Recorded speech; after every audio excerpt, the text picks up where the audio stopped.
Okay, if you want to know what to do to protect your family right now, to do all that you can to protect them on March 2nd, 2020 from coronavirus, this is the video for you.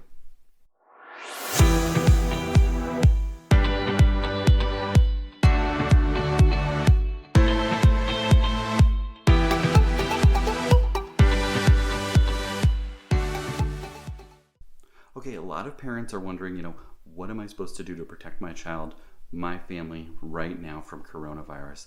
There's a lot of information out there. There's a lot of people buying masks and stocking up on food and MREs and talking about bugging out of town. And I will tell you that preparing mindset-wise for coronavirus is important. Getting a lot of gear, getting a lot of masks is really not important. So what I will say is, first of all, when we look at coronavirus right now, it's starting to increase across the country. And what that means for families is that, okay, my arm is getting tired. I need to switch arms, sorry. What that means for families right now is that it's fine to start thinking about that. I would focus on, do we have the medical supplies that we need for a couple days of a bad cold, a couple days of not wanting to eat as much? So get some food, get some soup, get some things that your kids would like to eat and have those around the house. You don't have to stock up for weeks on end. You don't have to purchase masks. Now, if you look for masks right now, you're going to find them. The price is jacked up because everyone is realizing, hey, everybody wants masks. I can make a bunch of money off of it. And you don't need masks. And if you look at the evidence shows that masks actually, if anything, probably put you in a worse position than not having masks. If you're healthy, if you are not sick, you do not and should not wear a mask around public, around school, around in public settings, if you have to go to the grocery store or church or whatever. The reason for that is masks are uncomfortable. If you've worn a mask for a while, you touch your face a lot. And when you touch your face, you take the respiratory droplets that other people have left on doorknobs, on remote controls, on all the other surfaces, and you adjust your mask and you put that right in your respiratory tract, right up against your nose and mouth. And it is, if anything, going to expose you to the illness more frequently than not. So my recommendation is, if you are currently healthy, do not wear a mask. Do not stock up on masks. It actually makes it more difficult for those in the healthcare setting to get masks when everyone stocks up on them because we don't have access to them.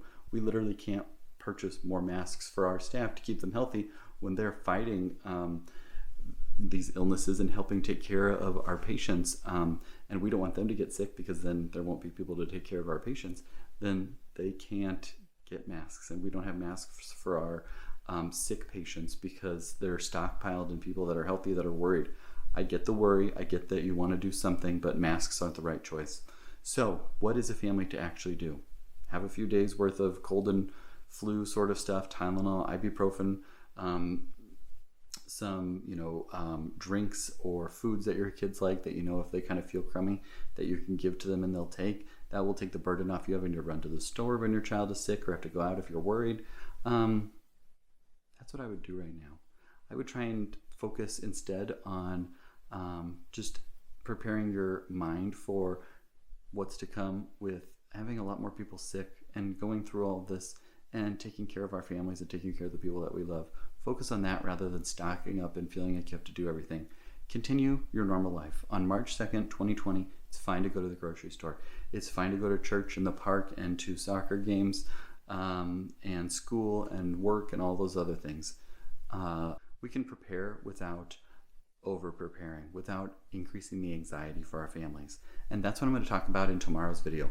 I'm actually going to talk about how to talk with your children about coronavirus so that they don't worry, so that they're not stressed out or afraid, and we can have an honest, open conversation about them that makes them feel secure and prepared rather than feeling like they have to worry or that something bad is going to happen, because they've already heard about it at school. They're hearing about it from their friends. And we can bring peace and calm and confidence and consistency to them rather than worry and fear. If you like this video, hit the subscribe button below so you don't miss any others. And please take a moment and share this video so that other people have the information that they need. Keep up the good work, keep calm, wash your hands, and carry on.